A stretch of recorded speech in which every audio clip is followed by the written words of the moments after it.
আল্লাহ তাআলা জিনজাতিকে কেন সৃষ্টি করেছেন এবং আমরা কেন জিনজাতিকে দেখতে পাই না, জিনেরা কোথায় থাকে? তো চলুন তা জানার আগে ভিডিওতে একটি লাইক দিয়ে চ্যানেলটি সাবস্ক্রাইব করি।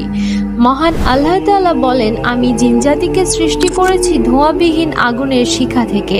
সূরা আর রহমান আয়াত নম্বর 15। মহান আল্লাহ তাআলা মানব জাতিকে সৃষ্টি করার কোটি কোটি বছর আগে জিনজাতিকে সৃষ্টি করেছিলেন, কিন্তু জিনেরা দুনিয়াতে এসে আল্লাহ তাআলার আদেশ অমান্য করে এবং বিভিন্ন পাপ কাজে লিপ্ত হয়ে যায়।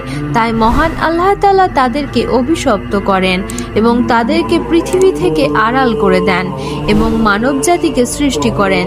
জিনেরা মূলত দুইটি জায়গায় থাকে।